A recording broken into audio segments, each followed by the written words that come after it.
কর্মজীবনে বেদান্ত চতুর্থ প্রস্তাব।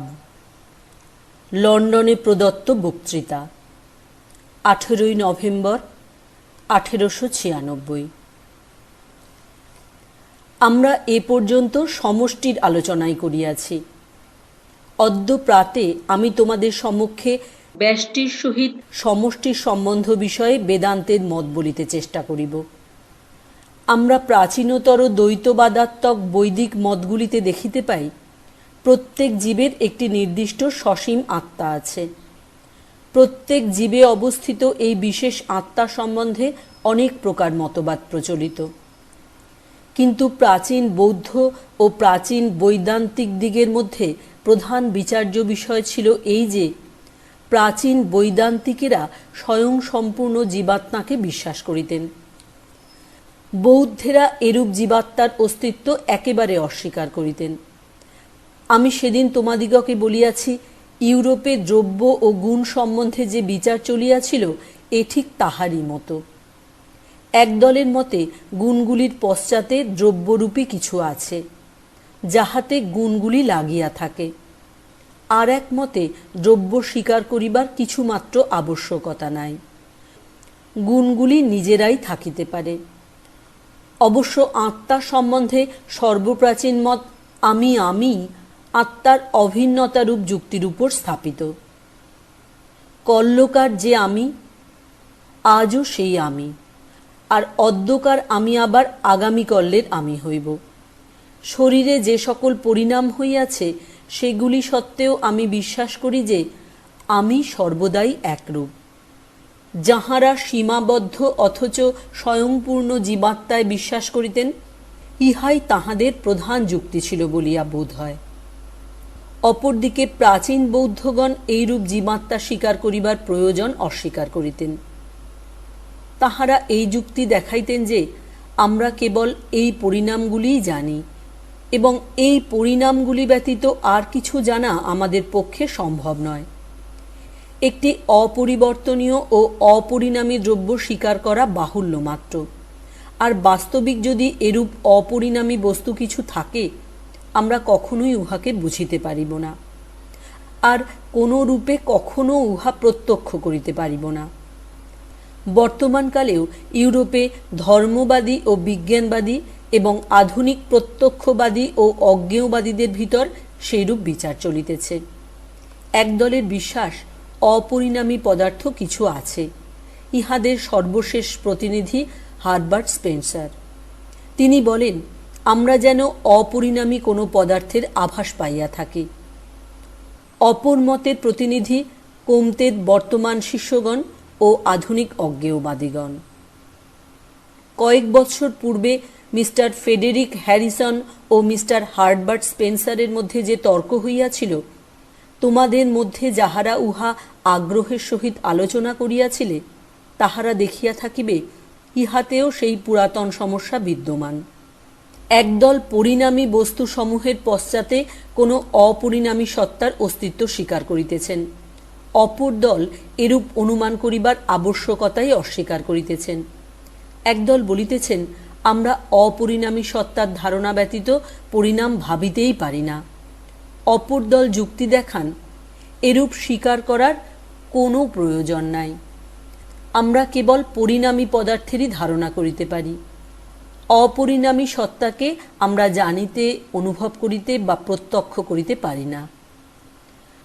ভারতে এই মহান প্রশ্নের সমাধান অতি প্রাচীনকালে পাওয়া যায় নাই, কারণ আমরা দেখিয়াছি গুণ সমূহের পশ্চাতে অবস্থিত অথচ গুণ হইতে ভিন্ন পদার্থের সত্তা কখনোই প্রমাণ করা যাইতে পারে না। শুধু তাই নয়, আত্মার অভিন্নতা রূপ প্রমাণ, স্মৃতি হইতে আত্মার অস্তিত্বের যুক্তি, কালও যে আমি ছিলাম আজও সেই আমি আছি, কারণ আমার উহা স্মরণ আছে, অতএব আমি বরাবর আছি, এই যুক্তিও কোনো কাজের নয়। আরেকটি যুক্তি যাহা সচরাচর উপস্থাপিত হইয়া থাকে, তাহা কেবল কথার মার প্যাঁচ। আমি যাই, আমি খাই, আমি স্বপ্ন দেখি, আমি ঘুমাই, আমি চলি, এইরূপ কতকগুলি বাক্য লইয়া তাঁহারা বলেন, করা, যাওয়া, স্বপ্ন দেখা এসব বিভিন্ন পরিণাম বটে, কিন্তু উহাদের মধ্যে আমিটি অপরিবর্তিত রহিয়াছে। এইরূপে তাঁহারা সিদ্ধান্ত করেন যে এই আমি নিত্য ও নিজেই একটি ব্যক্তি, আর ওই পরিণামগুলি শরীরের ধর্ম। এই যুক্তি আপাতত খুব উপাদেয় ও সুস্পষ্ট বোধ হইলেও বাস্তবিক উহা কেবল কথার মারপ্যাঁচের উপর স্থাপিত। এই আমি এবং করা, যাওয়া, স্বপ্ন দেখা প্রভৃতি কাগজে কলমে পৃথক হইতে পারে, কিন্তু মনে কেহই ইহাদিগকে পৃথক করিতে পারে না। যখন আমি আহার করি, খাইতেছি বলিয়া চিন্তা করি, তখন আহার কার্যের সহিত আমার একাত্ম ভাব হইয়া যায়। যখন আমি দৌড়াইতে থাকি, তখন আমি ও দৌড়ানো দুইটি পৃথক ভাব থাকে না। অতএব এই যুক্তি বড় দৃঢ় বলিয়া বোধ হয় না। যদি স্মৃতি দ্বারা অস্তিত্বের অভিন্নতা প্রমাণ করিতে হয়, তবে আমার যে সকল অবস্থা ভুলিয়া গিয়াছি সেই সকল অবস্থায় আমি ছিলাম না বলিতে হয়। আর আমরা জানি অনেকে বিশেষ অবস্থায় সমুদয় অতীতের কথা একেবারে বিস্মৃত হইয়া যায়। দেখা যায় অনেক উন্মাদ রোগগ্রস্ত ব্যক্তি নিজেদের কাচ নির্মিত অথবা কোনো পশু বলিয়া ভাবে। যদি স্মৃতির উপর সেই ব্যক্তির অস্তিত্ব নির্ভর করে, তাহা হইলে সে অবশ্য কাচ অথবা পশু বিশেষ হইয়া গিয়াছে বলিতে হইবে। কিন্তু বাস্তবিক যখন তাহা হয় নাই, তখন আমরা এই স্মৃতি বিষয়ক অকিঞ্চিৎকর যুক্তির উপর অহংভাবের অভিন্নতা স্থাপন করিতে পারি না। তবে কি দাঁড়াইল? দাঁড়াইল এই যে গুণসমূহ হইতে পৃথকভাবে বিদ্যমান এমন কোনো অহংয়ের অস্তিত্ব প্রমাণ করা চলে না, যাহা সীমাবদ্ধ অথচ সম্পূর্ণ ও চিরকাল অভিন্ন। আমরা এমন কোনো সংকীর্ণ সীমাবদ্ধ অস্তিত্ব প্রমাণ করিতে পারি না, যাহাতে কতকগুলি গুণ লাগিয়া রহিয়াছে। অপরপক্ষে প্রাচীন বৌদ্ধদের এই মত দৃঢ়তর বলিয়া বোধ হয় যে গুণসমূহের অতিরিক্ত কোনো বস্তুর সম্বন্ধে আমরা কিছু জানি না এবং জানিতেও পারি না। তাহাদের মতে অনুভূতি ও ভাবরূপ কতকগুলি গুণের সমষ্টিই আত্মা। এই গুণরাশিই আত্মা, আর উহারা ক্রমাগত পরিবর্তনশীল। অদ্বৈতবাদের দ্বারা এই উভয় মতের সমন্বয় সাধিত হয়। অদ্বৈতবাদের সিদ্ধান্ত এই, আমরা বস্তুকে গুণ হইতে পৃথক রূপে চিন্তা করিতে পারি না, এ কথা সত্য, এবং পরিণাম ও অপরিণাম এ দুইটি একসঙ্গে ভাবিতে পারি না, এরূপ চিন্তা করা অসম্ভব। কিন্তু যাহাকে দ্রব্য বলা হইতেছে তাহাই গুণ। দ্রব্য ও গুণ পৃথক নহে।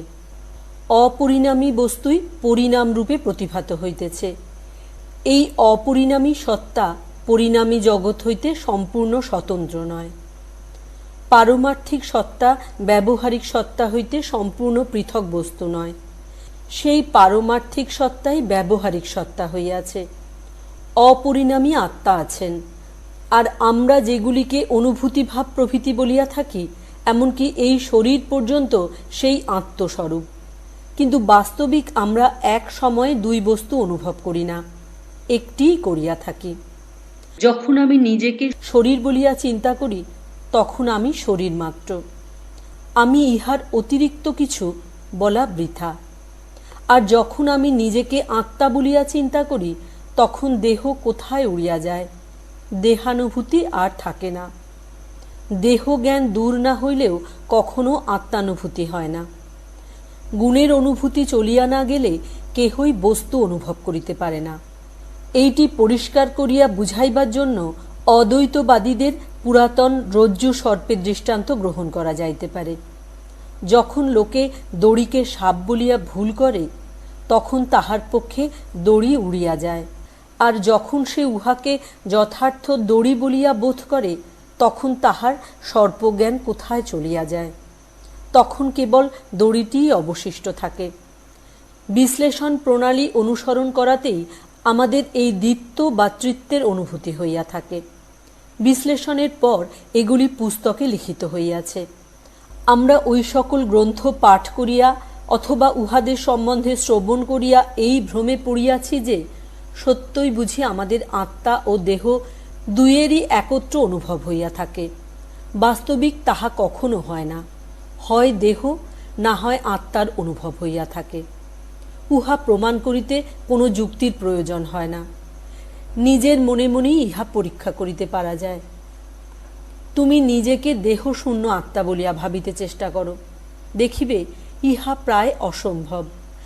আর যে অল্প সংখ্যক ব্যক্তির পক্ষে ইহা সম্ভব, তাহারা যখন নিজেদের আত্মারূপে অনুভব করেন তখন তাহাদের দেহবোধ থাকে না। তোমরা হয়তো দেখিয়াছ বা শুনিয়াছ কোনো ব্যক্তি সম্মোহন প্রভাবে অথবা মৃগীরোগ বা অন্য কোনো কারণে সময়ে সময়ে এক প্রকার বিশেষ অবস্থা লাভ করে। তাহাদের অভিজ্ঞতা হইতে জানিতে পারা যায় তখন তাহারা ভিতরে কিছু অনুভব করিতেছিল এবং তাহাদের বাহ্যজ্ঞান একেবারেই ছিল না। ইহা হইতেই বোধ হয় অস্তিত্ব একটি, দুইটি নয়।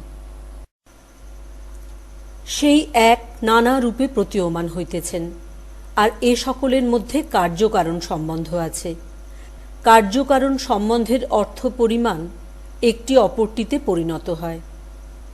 সময়ে সময়ে যেন কারণের অন্তর্ধান হয়, সেই স্থানে কার্য অবশিষ্ট থাকে। যদি আত্মা দেহের কারণ হন তবে যেন কিছুক্ষণের জন্য তাহার অন্তর্ধান হয়, সেই স্থানে দেহ অবশিষ্ট থাকে। আর যখন শরীর ভাব অন্তর্হিত হয় তখন আত্মা অবশিষ্ট থাকেন। এই মতে বৌদ্ধদের মত খণ্ডিত হইবে। আত্মা ও শরীর দুইটি পৃথক। এই অনুমানের বিরুদ্ধে বৌদ্ধরা তর্ক করিতেছিলেন। অদ্বৈতবাদের দ্বারা এই দ্বৈতভাব অস্বীকৃত হওয়ায় এবং দ্রব্য ও গুণ একই বস্তুর বিভিন্ন রূপ প্রদর্শিত হওয়ায় তাহাদের মত খণ্ডিত হইল। আমরা ইহাও দেখিয়াছি যে অপরিণামিত্ব সমষ্টি সম্বন্ধেই প্রমাণিত হইতে পারে, ব্যষ্টি সম্বন্ধে নয়। পরিণাম গতি এই ভাবের সহিত ব্যষ্টির ধারণা জড়িত। যাহা কিছু সসীম তাহাই পরিণামী। অপর কোনো সসীম পদার্থের বা অসীমের সহিত তুলনায় তাহার পরিণাম চিন্তা করা যাইতে পারে, কিন্তু সমষ্টি অপরিণামী। সমষ্টি ছাড়া অন্য কিছুই নাই যাহার সহিত তুলনা করিয়া সমষ্টির পরিণাম বা গতি চিন্তা করা যাইবে। পরিণাম কেবল অপর কোনো অল্প পরিণামী বা একেবারে অপরিণামী পদার্থের সহিত তুলনায় চিন্তা করা যাইতে পারে। অতএব অদ্বৈতবাদ মতে সর্বব্যাপী অপরিণামী অমর আত্মার অস্তিত্ব যথাসম্ভব প্রমাণ করা যাইতে পারে। ব্যষ্টি সম্বন্ধেই গোলমাল। আমাদের প্রাচীন দ্বৈতবাদাত্মক মতগুলির কি হইবে যেগুলি আমাদের উপর এত প্রভাব বিস্তার করিয়াছে? সসীম ক্ষুদ্র ব্যক্তিগত আত্মা সম্বন্ধে কি হইবে, ইহাই প্রশ্ন। আমরা দেখিয়াছি সমষ্টিভাবে আমরা অমর, কিন্তু সমস্যা এই আমরা ক্ষুদ্র ব্যক্তি হিসাবেও অমর হইতে ইচ্ছুক। তার কি হইবে? আমরা দেখিয়াছি আমরা অনন্ত, আর উহাই আমাদের যথার্থ ব্যক্তিত্ব। কিন্তু আমরা এই সকল ক্ষুদ্র জীবাত্মাকেই ব্যক্তিরূপে গ্রহণ করিয়া রাখিতে চাই। এই সকল ক্ষুদ্র ব্যক্তিত্বের কি হইবে? প্রতিদিনের অভিজ্ঞতা হইতে আমরা দেখিতে পাই ইহাদের ব্যক্তিত্ব আছে বটে, কিন্তু এই ব্যক্তিত্ব ক্রমবিকাশশীল। এক বটে অথচ ঠিক এক নহে। কল্যকার আমি অদ্যকার আমি বটে, আবার নাও বটে। একটু পরিবর্তন হইয়াছে, পরিবর্তনের ভিতরে অপরিবর্তনীয় কিছু আছে। এই দ্বৈতবাদী মত পরিত্যক্ত হইল, আর খুব আধুনিক ভাব যথা ক্রমবিকাশবাদ গ্রহণ করা হইল। সিদ্ধান্ত হইল উহার পরিণাম হইতেছে বটে, কিন্তু উহারই ভিতরে একটি অভিন্ন ভাব রহিয়াছে, যাহা সতত বিকাশশীল। যদি ইহা সত্য হয় যে মানুষ মাংসল জীববিশেষের পরিণাম মাত্র, তবে সেই জীব ও মানুষ একই পদার্থ, কেবল মোলাক্স বহু পরিমাণে বিকশিত হইয়াছে। সেই ক্ষুদ্র জীব ক্রমশ বিকাশপ্রাপ্ত হইতে হইতে অনন্তের দিকে চলিয়াছে, এখন মানুষ রূপ ধারণ করিয়াছে। অতএব সীমাবদ্ধ জীবাত্মাকেও ব্যক্তি বলা যাইতে পারে। তিনি ক্রমশ পূর্ণ ব্যক্তিত্বের দিকে অগ্রসর হইতেছেন। পূর্ণ ব্যক্তিত্ব তখনই লাভ হইবে যখন তিনি অনন্তে পৌঁছিবেন, কিন্তু সেই অবস্থা লাভের পূর্বে তাহার ব্যক্তিত্বের ক্রমাগত পরিণাম, ক্রমাগত বিকাশ হইতেছে। পূর্ববর্তী মতবাদগুলির সমন্বয় সাধন করাই অদ্বৈত বেদান্তের অন্যতম বিশেষত্ব। অনেক সময় এই সমন্বয় দ্বারা এই দর্শনের অনেক উপকার হইয়াছিল, কোনো কোনো ক্ষেত্রে ক্ষতিও হইয়াছে। বর্তমানকালে ক্রমবিকাশবাদীদের যে মত, আমাদের প্রাচীন দার্শনিকগণ তাহা জানিতেন। তাহারা বুঝিতেন দর্শন চিন্তাও ধীরে ধীরে গড়িয়া ওঠে। এই কারণেই পূর্ব দর্শন প্রণালীর মধ্যে একটি সামঞ্জস্য বিধান করা তাহাদের পক্ষে সহজ হইয়াছিল, কোনোভাবেই পরিত্যক্ত হয় নাই। বৌদ্ধদের একটি বিশেষ দোষ এই যে তাহারা ক্রমোন্নতি বুঝিতেন না। সুতরাং আদর্শে পৌঁছিবার পূর্ববর্তী সোপানগুলির সহিত নিজেদের মতের সামঞ্জস্য করিবার কোনো চেষ্টা করেন নাই, বরং পূর্ব মতগুলিকে নিরর্থক ও অনিষ্টকর বলিয়া পরিত্যাগ করিয়াছিলেন। ধর্মজগতে এই প্রকার মনোভাব অত্যন্ত অনিষ্টকর। কোনো ব্যক্তি একটি নূতন ও ভালো ভাব পাইল, তখন সে তাহার পুরাতন ভাবগুলির দিকে দৃষ্টিপাত করিয়া সিদ্ধান্ত করে ওইগুলি অনিষ্টকর ও অনাবশ্যক। সে কখনো ভাবে না যে তাহার বর্তমান দৃষ্টি হইতে সেগুলি যতই বিসদৃশ হোক না কেন, তাহার পক্ষে এক সময় এগুলি অত্যাবশ্যক ছিল। তাহার বর্তমান অবস্থায় পৌঁছিতে ওইগুলি বিশেষ প্রয়োজনীয় ছিল। আর আমাদের প্রত্যেককেই ওইভাবেই আত্মবিকাশ করিতে হইবে। প্রথমে স্থূলভাব গ্রহণ করিয়া তাহার সাহায্যে উপকৃত হইয়া উচ্চতর অবস্থায় আরোহণ করিতে হইবে। এই জন্য প্রাচীনতম মতগুলির সহিত দ্বৈতবাদের কোনো বিরোধ নাই, এবং দ্বৈতবাদ ও যেসব মত তাহার পূর্বে ছিল সকলেরই উপর অদ্বৈতবাদীর প্রীতির ভাব, কোনরূপ অনুগ্রহ বা পৃষ্ঠপোষকতার ভাব নয়। অদ্বৈতবাদীর ধারণা সেগুলিও সত্য, একই সত্যের বিভিন্ন বিকাশ। আর অদ্বৈতবাদ যে সিদ্ধান্তে পৌঁছিয়াছে, অন্যান্য মতবাদও সেই সিদ্ধান্তে উপনীত হইবে। অতএব মানুষকে যে সকল সোপান শ্রেণী অতিক্রম করিয়া উঠিতে হয়, সেগুলিকে অভিশাপ না করিয়া আশীর্বাদ সহ রক্ষা করিতে হইবে। সেজন্য বেদান্তে এই সকল ভাব যথাযথ রক্ষিত হইয়াছে, পরিত্যক্ত হয় নাই। এই জন্যই দ্বৈতবাদ সম্মত সসীম, অথচ পূর্ণ জীবাত্মার ধারণাও বেদান্তে স্থান পাইয়াছে। মৃত্যু হইলে মানুষ অন্যান্য লোকে গমন করে, দ্বৈতবাদ সম্মত এই সকল ভাবও বেদান্তে সম্পূর্ণ রক্ষিত হইয়াছে। কারণ অদ্বৈতবাদ স্বীকার করিয়া এই মতগুলিকেও তাহাদের যথাস্থানে রক্ষা করা যাইতে পারে। কেবল এইটুকু মানিতে হইবে যে উহারা প্রকৃত সত্যের আংশিক বর্ণনা মাত্র। যদি তুমি বিশেষ দৃষ্টিকোণ হইতে দেখো, তবে একটি দিক, একটি অংশই তোমার চোখে পড়িবে, এবং জগৎ তোমার নিকট এইভাবেই প্রতীয়মান হইবে। দ্বৈতবাদীর দৃষ্টিতে প্রতিভাত হইতে পারে এই জগৎ কেবল পদার্থ ও শক্তি দ্বারা সৃষ্ট। উহাকে কোনো বিশেষ ইচ্ছা শক্তির ক্রীড়ারূপেই চিন্তা করা যাইতে পারে, আর সেই ইচ্ছা শক্তিকেও জগৎ হইতে পৃথক রূপেই দেখা সম্ভব। এই দৃষ্টিভঙ্গি হইতে মানুষ নিজেকে আত্মা ও দেহ এই দুয়ের সমষ্টিরূপেই চিন্তা করে। এই আত্মা সসীম হইলেও পূর্ণ। এরূপ ব্যক্তির অমরত্ব ও অন্যান্য বিষয় সম্বন্ধে যে ধারণা, তাহাও সেই আত্মাতেই প্রযুক্ত হইবে। এই জন্যই এই মতগুলি বেদান্তে সুরক্ষিত হইয়াছে, এবং এই জন্যই দ্বৈতবাদীদের মধ্যে প্রচলিত সাধারণ মতগুলিও তোমাদের নিকট বলা প্রয়োজন। এই মতানুসারে অবশ্য আমাদের একটি স্থূল শরীর আছে। এই স্থূল শরীরের পশ্চাতে সূক্ষ্ম শরীর। এই সূক্ষ্ম শরীরও ভৌতিক, তবে উহা খুব সূক্ষ্মভূতে নির্মিত। উহা আমাদের সমুদয় কর্মের আধারস্বরূপ। সমুদয় কর্মের সংস্কার এই সূক্ষ্ম শরীরে বর্তমান। সংস্কারগুলি সর্বদাই ফল প্রদান করিতে উন্মুখ হইয়া আছে। আমরা যাহা কিছু চিন্তা করি, আমরা যে কোনো কার্য করি, তাহাই কিছুকাল পরে সূক্ষ্ম রূপ ধারণ করে, যেন বীজ ভাব প্রাপ্ত হয়, এবং এই শরীরে অব্যক্তভাবে অবস্থান করে। কিছুকাল পরে আবার বাহিরে প্রকাশিত হইয়া ফল প্রদান করে। মানুষের সারা জীবনটাই এইরূপ। মানুষ আর অন্য কোনো নিয়ম দ্বারা বদ্ধ নয়। সে আপন নিয়মে আপন জালেই বদ্ধ। আমরা যে সকল কর্ম করি, আমরা যে সকল চিন্তা করি, সেগুলি আমাদের বন্ধন জালের সূত্র মাত্র। একবার কোনো শক্তিকে চালাইয়া দিলে তাহার শেষ পরিণতি পর্যন্ত আমাদিগকে অবশ্যই ভোগ করিতে হইবে। ইহাই কর্মবিধান। এই সূক্ষ্ম শরীরের পশ্চাতে সসীম জীবাত্মা রহিয়াছেন। এই জীবাত্মার কোনো আকৃতি আছে কিনা, ইহা অণু, বৃহৎ বা মধ্যম আকারের, এ বিষয়ে অনেক তর্ক বিতর্ক চলিয়াছে। কোনো কোনো সম্প্রদায়ের মতে ইহা অণু, অপরের মতে ইহা মধ্যম, এবং অন্যান্য সম্প্রদায়ের মতে ইনি বিভু। এই জীব সেই অনন্ত সত্তার এক অংশ মাত্র, আর উহা অনন্তকাল ধরিয়া রহিয়াছে। উহা অনাদি। উহা সেই সর্বব্যাপী সত্তার এক অংশরূপে অবস্থান করিতেছে।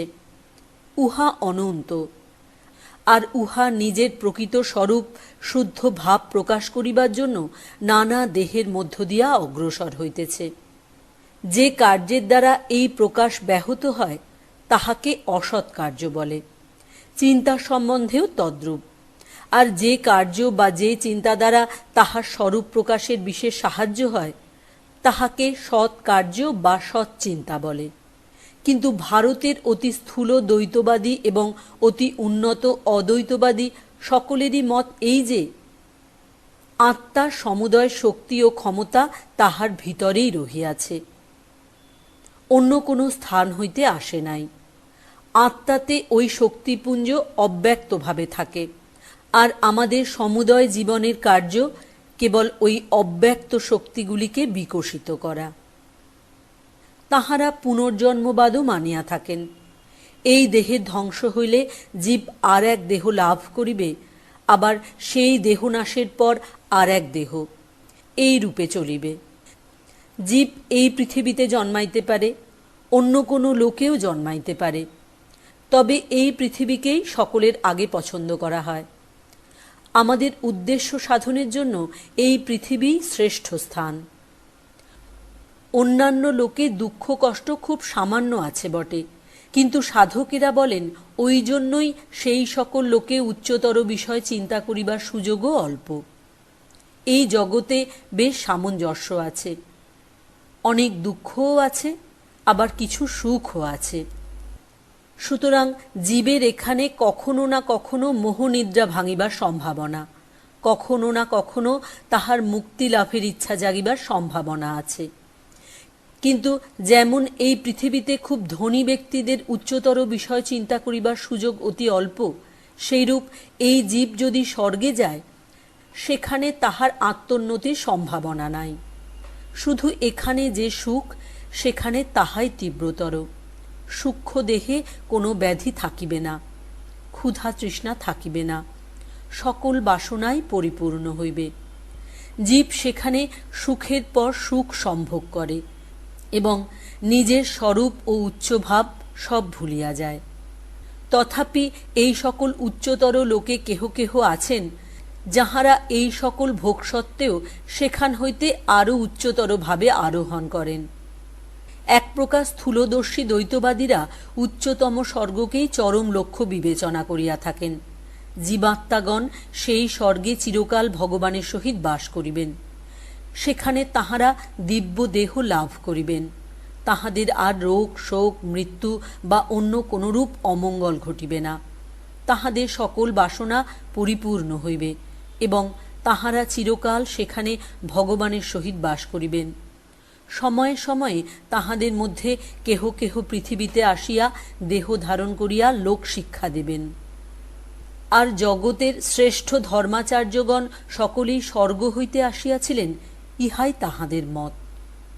পূর্বেই মুক্ত হইয়া এই লোকগুরুগণ ভগবানের সহিত এক লোকে বাস করিতেছিলেন, কিন্তু দুঃখার্ত মানবজাতির প্রতি অত্যন্ত কৃপাবশত তাহারা এখানে আসিয়া পুনরায় দেহ ধারণ করিয়া মানুষকে স্বর্গের পথ সম্বন্ধে উপদেশ দেন।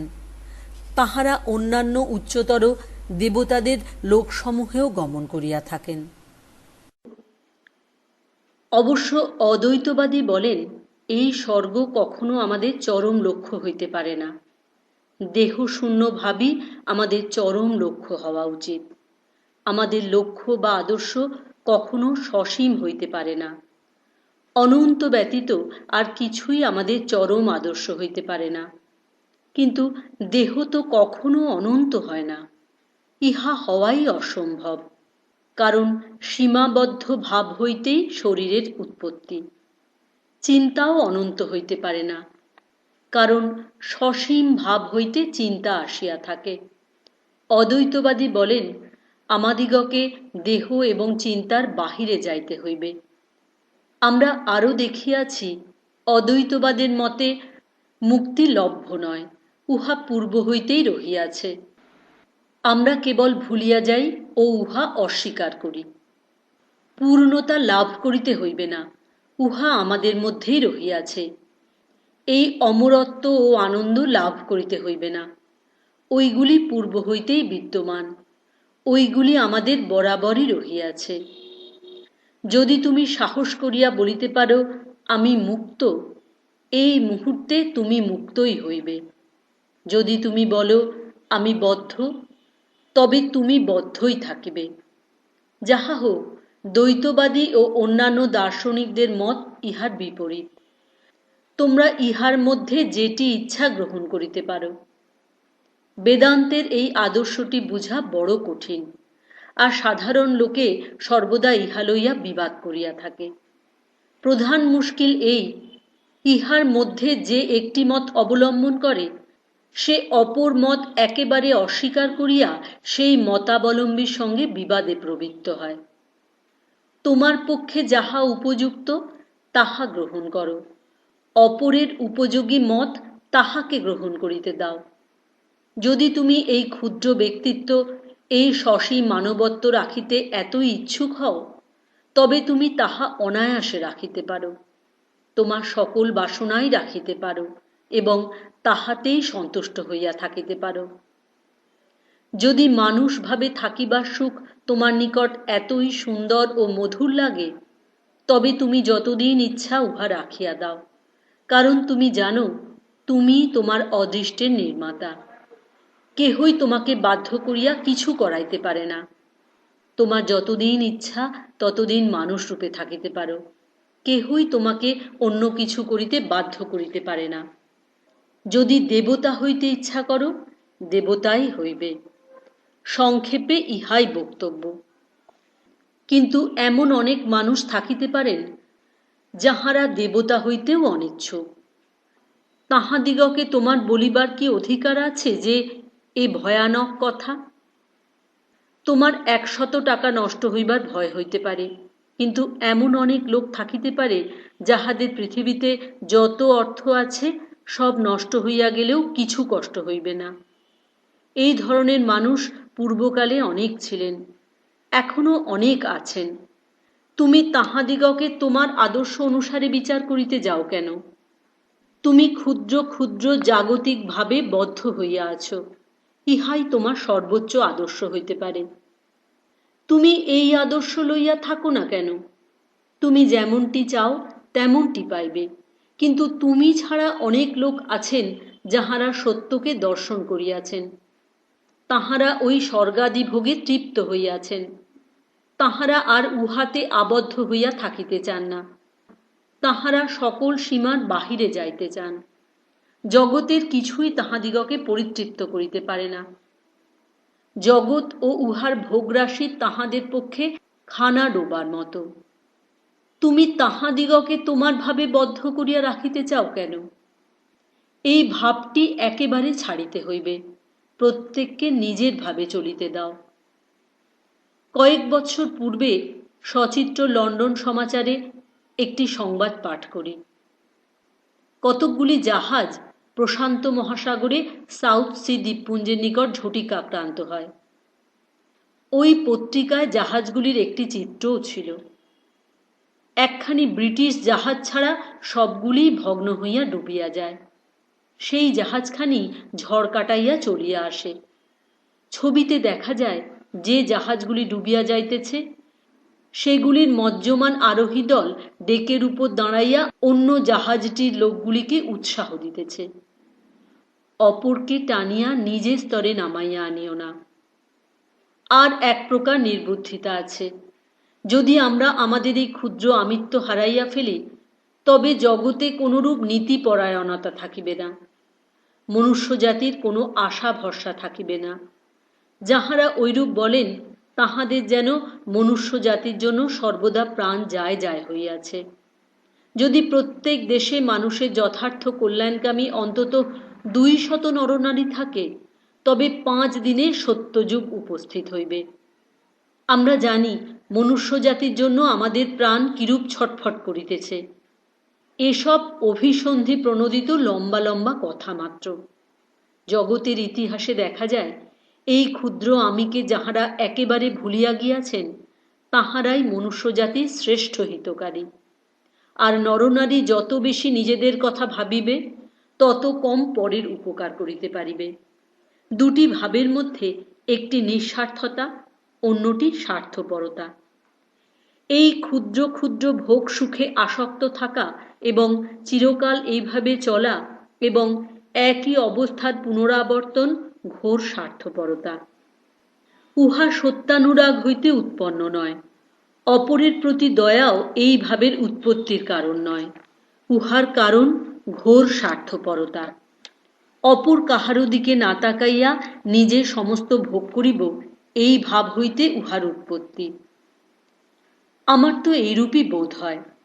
আমি জগতে প্রাচীন মহাপুরুষ ও সাধুগণের তুল্য চরিত্রবান পুরুষ আরও দেখিতে চাই। তাহারা একটি ক্ষুদ্র পশুর উপকারের জন্য শত শত জীবন বিসর্জন করিতে প্রস্তুত ছিলেন। নীতি ও পরোপকারের কথা কি বলিতেছ? ইহা তো আধুনিক কালের বাজে কথা মাত্র। আমি সেই গৌতম বুদ্ধের ন্যায় চরিত্রবান লোক দেখিতে চাই, যিনি সগুণ ঈশ্বর বা ব্যক্তিগত আত্মায় বিশ্বাসী ছিলেন না, যিনি ওই বিষয়ে কখনো কোনো প্রশ্নই করেন নাই, যিনি সম্পূর্ণ অজ্ঞেয়বাদী ছিলেন, কিন্তু সকলের জন্য নিজের প্রাণ দিতে প্রস্তুত ছিলেন, সারা জীবন সকলের উপকার করিতে নিযুক্ত ছিলেন। সারা জীবন কিসে অপরের কল্যাণ হয়, ইহাই তাহার চিন্তা ছিল। তাহার জীবনচরিত লেখক বেশ বলিয়াছেন, তিনি বহুজনহিতায় বহুজন সুখায় জন্মগ্রহণ করিয়াছিলেন। তিনি বনে গিয়া ধ্যান করিয়াছিলেন, তাহাও নিজের মুক্তির জন্য নয়। জগৎ জ্বলিয়া গেল, বাঁচিবার পথ বাহির করিতেই হইবে। জগতে এত দুঃখ কেন? তাহার সারা জীবন এই চিন্তা ছিল। তোমরা কি মনে করো আমরা তাহার মতো নীতিপরায়ণ? যীশু খ্রিস্ট যে ধর্ম প্রচার করিয়াছিলেন, সেই খাঁটি খ্রিস্ট ধর্মে ও বেদান্ত ধর্মে অতি অল্পই প্রভেদ। সেই খ্রিস্ট ধর্মে বিকৃত ভাব অতি অল্পই ছিল। যীশু অদ্বৈতবাদ প্রচার করিয়াছেন, আবার সাধারণের উপযোগী এবং উচ্চতম আদর্শ ধারণা করিবার সোপানরূপে দ্বৈতবাদের কথাও বলিয়াছেন। আমাদের স্বর্গস্থ পিতা বলিয়া যিনি প্রার্থনা করিতে উপদেশ দিয়াছেন, তিনিই আবার প্রচার করিয়াছেন, আমি ও আমার পিতা এক। আর তিনি ইহাও জানিতেন, এই স্বর্গস্থ পিতারূপে দ্বৈতভাবে উপাসনা করিতে করিতেই এই বোধ আসিয়া থাকে যে আমি ও আমার পিতা এক। তখন ওই ধর্মে ছিল কেবল প্রেম ও আশীর্বাদ। বাপরে বাপরে বাপরে বাপরে, বোম ফাটাচ্ছে।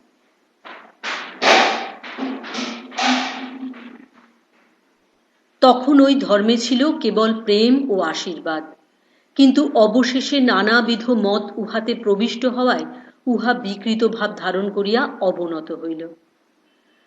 এই যে ক্ষুদ্র আমির জন্য মারামারি, আমির প্রতি অতিশয় ভালোবাসা, শুধু এই জীবনে নয়, মৃত্যুর পরও এই ক্ষুদ্র আমি, এই ক্ষুদ্র ব্যক্তিত্ব লইয়া থাকিবার ইচ্ছা, ইহা ধর্মের বিকৃত ভাব হইতে উৎপন্ন হইয়াছে। অনেকে বলেন, ইহাই নিঃস্বার্থতা, ইহাই নীতির ভিত্তিস্বরূপ। ইহা যদি নীতির ভিত্তি হয়, তবে আর দুর্নীতির ভিত্তি কি? স্বার্থপরতা নীতির ভিত্তি? আর যে সকল নরনারীর নিকট আমরা অধিকতর জ্ঞানের আশা করি, তাহারা ওই কথা শুনিয়া হতবুদ্ধি হইয়া যান এবং মনে করেন এই ক্ষুদ্র আমির নাশ হইলে সব নীতি একেবারে ধ্বংস হইবে। সর্বপ্রকার শুভ ভাবের, সর্বপ্রকার নৈতিক মঙ্গলের মূল মন্ত্র আমি নয়, তুমি। কে ভাবিতে যায় স্বর্গ নরক আছে কিনা? কে ভাবিতে যায় আমার আত্মা আছে কিনা? কে ভাবিতে যায় কোনো অপরিণামী অপরিবর্তনীয় সত্তা আছে কিনা? এই সংসার পড়িয়া রহিয়াছে, ইহা মহা দুঃখে পরিপূর্ণ। বুদ্ধের মতো এই সংসার সমুদ্রে ঝাঁপ দাও। দুঃখ লাঘব করিবার জন্য হয় সংগ্রাম করো, নয় ওই চেষ্টায় প্রাণ বিসর্জন দাও।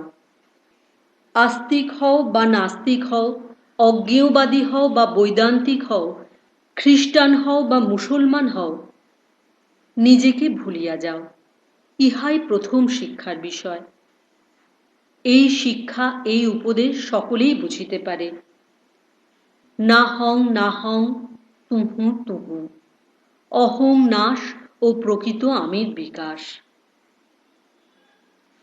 দুইটি শক্তি সর্বদা সমান্তরালভাবে কার্য করিতেছে, একটি অহং, অপরটি নাহং। শুধু মানুষের ভিতর নয়, জীবজন্তুর ভিতরও এই দুইটি শক্তির বিকাশ দেখা যায়। এমনকি ক্ষুদ্রতম কীটাণুর মধ্যেও এই দুই শক্তির প্রকাশ। নর শনিক পানে লৌহ জিহ্ব ব্যাঘ্রী তাহার শাবককে রক্ষা করিবার জন্য প্রাণ দিতে প্রস্তুত।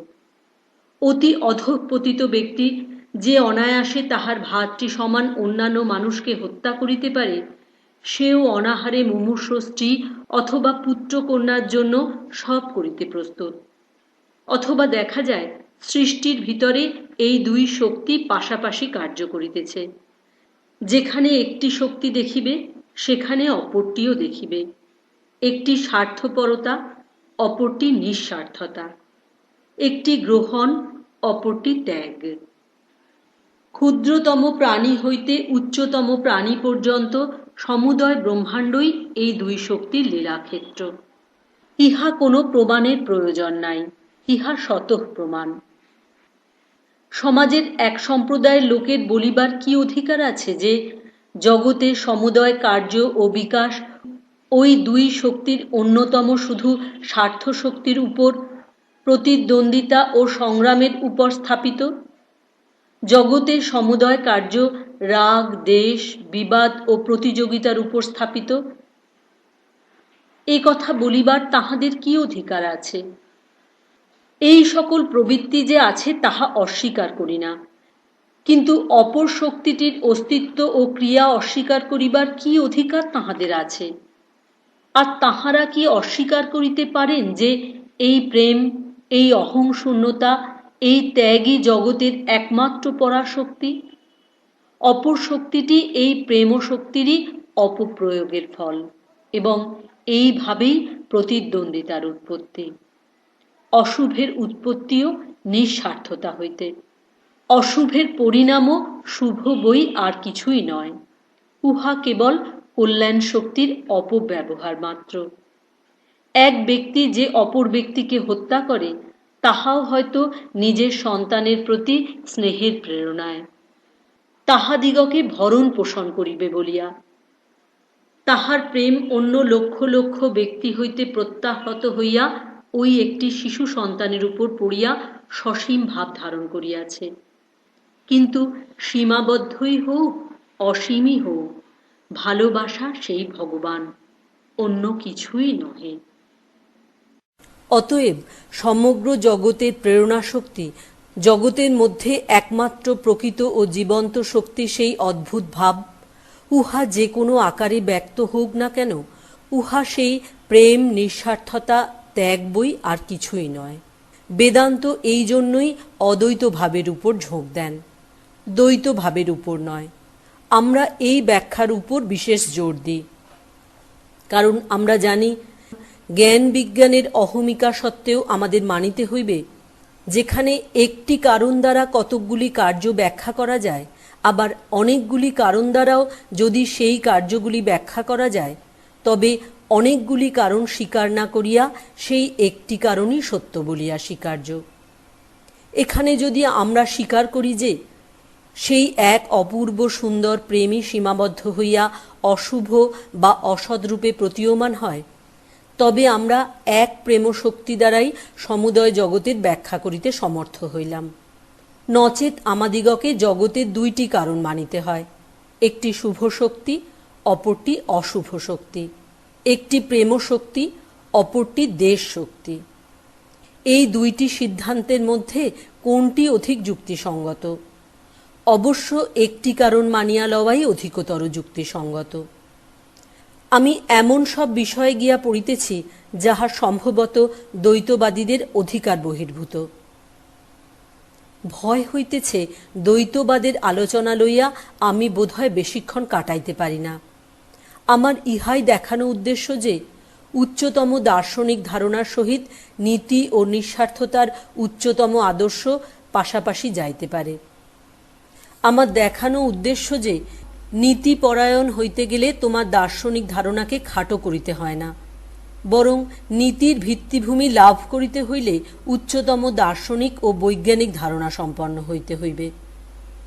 মানুষের জ্ঞান মানুষের কল্যাণের বিরোধী নয়, বরং জীবনের প্রত্যেক বিভাগেই জ্ঞান আমাদিগকে রক্ষা করিয়া থাকে। জ্ঞানই উপাসনা। আমরা যতই জ্ঞান লাভ করিতে পারি ততই আমাদের মঙ্গল। বেদান্তি বলেন, এই আপাত প্রতীয়মান অশুভের কারণ অসীমের সীমাবদ্ধ ভাব। যে প্রেম সীমাবদ্ধ হইয়া ক্ষুদ্র ভাবাপন্ন হইয়া যায় এবং অশুভ বলিয়া প্রতীয়মান হয়, তাহাই আবার অপর প্রান্তে অসীম হইয়া ব্রহ্মরূপে প্রকাশ পায়। আর বেদান্ত ইহাও বলেন, এই আপাত প্রতীয়মান সমুদয় অশুভের কারণ আমাদের ভিতরেই রহিয়াছে।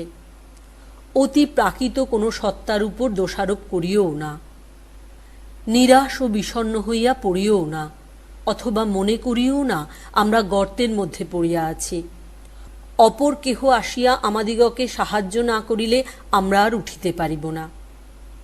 বেদান্ত বলেন, এ ধারণা ঠিক নহে। আমরা গুটি পোকার মতো নিজের শরীর হইতে বন্ধনের সূত্র প্রস্তুত করিয়া কালক্রমে তাহাতেই আবদ্ধ হইয়াছি, কিন্তু এ বদ্ধভাব চিরকালের জন্য নয়। গুটির মধ্যে প্রজাপতিতে পরিণত হইয়া আমরা বাহিরে আসিব, মুক্ত হইব। আমরা আমাদের চতুর্দিকে এই কর্মজাল জড়াইয়াছি। আমরা অজ্ঞানবশত মনে করিতেছি আমরা যেন বদ্ধ, আর কখনো বা সাহায্যের জন্য চিৎকার ও ক্রন্দন করিতেছি। কিন্তু বাহির হইতে কোনো সাহায্য পাওয়া যায় না, সাহায্য পাওয়া যায় ভিতর হইতে। জগতের সকল দেবতার নিকট উচ্চৈশ্বরে ক্রন্দন করিতে পারো। আমি অনেক বৎসর ধরিয়া এইরূপ ক্রন্দন করিয়াছি। অবশেষে দেখিলাম সাহায্য পাইয়াছি, কিন্তু এই সাহায্য ভিতর হইতে আসিল, আর ভুলবশত এতদিন যাহা করিতেছিলাম তাহা নষ্ট করিতে হইল। ইহাই একমাত্র উপায়। নিজের চারিদিকে যে জাল বিস্তার করিয়াছিলাম তাহা আমাকেই ছিন্ন করিতে হইবে, আর তাহা করিবার শক্তিও আমার ভিতরে রহিয়াছে। এ বিষয়ে আমি নিশ্চয় করিয়া বলিতে পারি যে আমার জীবনের ভালো মন্দ কোনোভাবেই বৃথা যায় নাই। আমি সেই অতীত শুভাশুভ উভয়বিধ কর্মেরই সমষ্টি স্বরূপ। আমি জীবনে অনেক ভুল করিয়াছি, কিন্তু ওইগুলির একটিও যদি বাদ পড়িত তাহা হইলে আমি আর যাহা হইয়াছি তাহা হইতাম না। আমার জীবনে আমি বেশ সন্তুষ্ট। আমার এ কথা বলিবার উদ্দেশ্য ইহা নয় যে তোমরা বাড়ি গিয়া নানা প্রকার অন্যায় কাজ করিতে থাকো। আমার কথা এইরূপে ভুল বুঝিও না। আমার বলিবার উদ্দেশ্য এই, কতকগুলি ভুলচুক হইয়া গিয়াছে বলিয়া একেবারে বসিয়া পড়িও না, কিন্তু জানিও পরিণামে তাহাদের ফল শুভই হইবে, অন্যরূপ হইতে পারে না। কারণ মঙ্গল ও পবিত্রতা আমাদের প্রকৃতি সিদ্ধ ধর্ম, আর কোনো উপায়েই সেই প্রকৃতির অন্যথা হয় না। আমাদের যথার্থ স্বরূপ সর্বদা একই প্রকার। আমাদের ইহা বুঝা আবশ্যক যে আমরা দুর্বল বলিয়াই নানাবিধ ভ্রমে পড়িয়া থাকি, আর অজ্ঞান বলিয়াই আমরা দুর্বল। আমি পাপ শব্দ ব্যবহার না করিয়া ভ্রম শব্দ ব্যবহার করাই পছন্দ করি। আমাদিগকে ভ্রমে বা অজ্ঞানে ফেলিয়াছে কে? আমরা নিজেরাই। আমরা নিজ নিজ চোখে হাত দিয়া অন্ধকার অন্ধকার বলিয়া চিৎকার করিতেছি। হাত সরাইয়া লও, দেখিবে আলোক আমাদের জন্য সর্বদাই রহিয়াছে। সেই জীবাত্মার স্বপ্রকাশ আলোক। দেখিতে পাইতেছ না আধুনিক বৈজ্ঞানিকগণ কি বলিতেছেন? এই সকল ক্রমবিকাশের হেতু কি? বাসনা। কোনো জীবজন্তু যেভাবে আছে তাহার অতিরিক্ত কিছু করিতে চায়। সে দেখে তাহার পরিবেশ উপযোগী নহে, সুতরাং সে একটি নূতন শরীর গঠন করিয়া লয়। নিম্নতম জীবাণু হইতে নিজ ইচ্ছা শক্তি বলে তুমি উৎপন্ন হইয়াছ। আবার সেই ইচ্ছা শক্তি প্রয়োগ করো, আরও উন্নত হইতে পারিবে। ইচ্ছা সর্বশক্তিমান। বলিতে পারো, ইচ্ছাই যদি সর্বশক্তিমান, তবে অনেক কিছুই আমি করিতে পারি না কেন?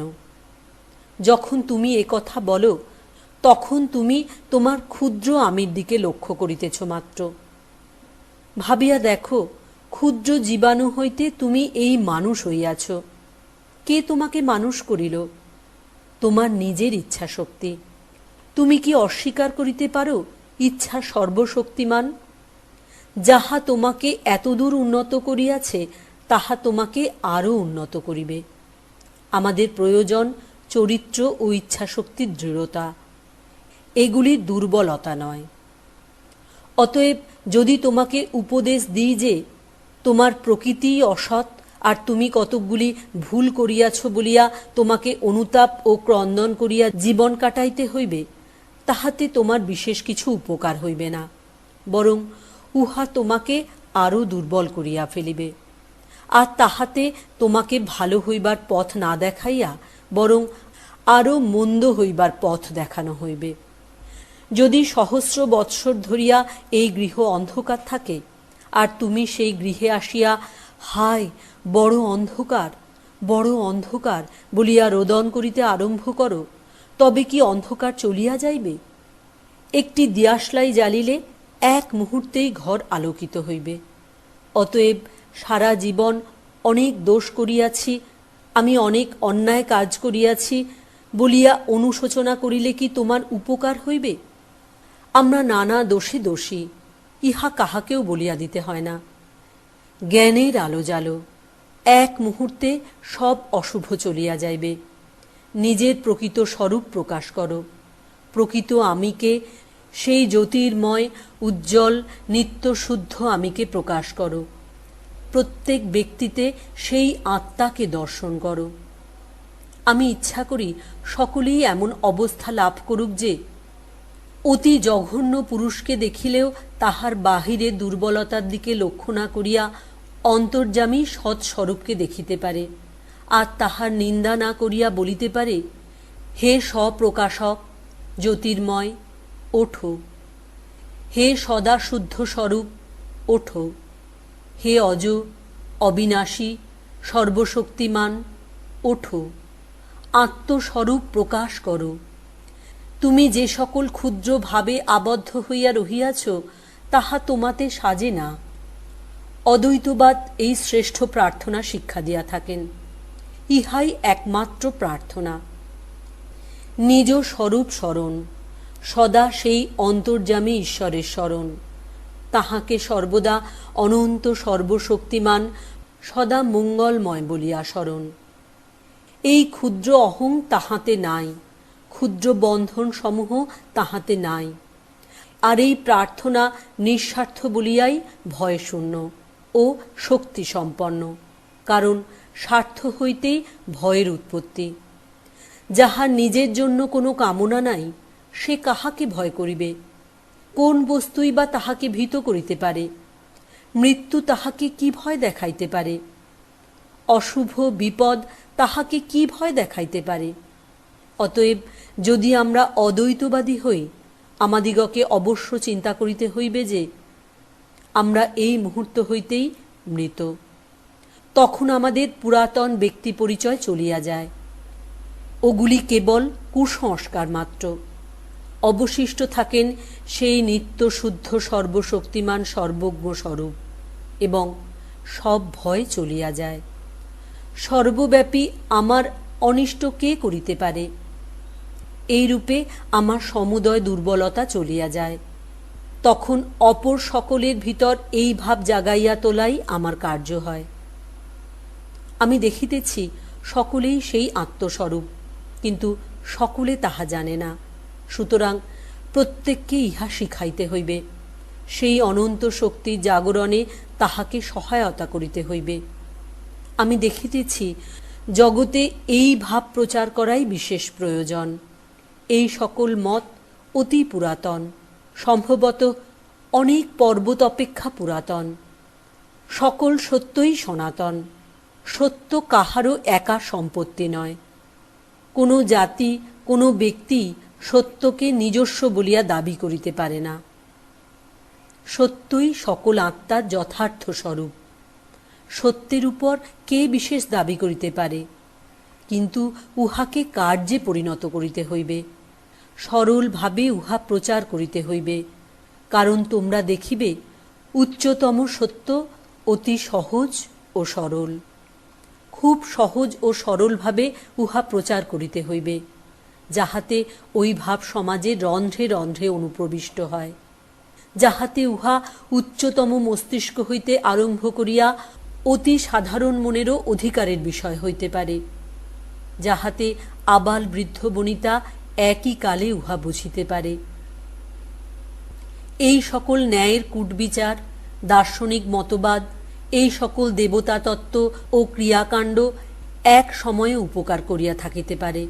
কিন্তু এসো আমরা এক মনে ধর্মকে সহজ করিবার চেষ্টা করি, আর সেই সত্যযুগ আনিবার সহায়তা করি, যখন প্রত্যেকটি মানুষ উপাসক হইবে, আর প্রত্যেক মানুষের অন্তর্নিহিত প্রকৃত সত্তা সেই সৎস্বরূপই উপাস্য হইবেন।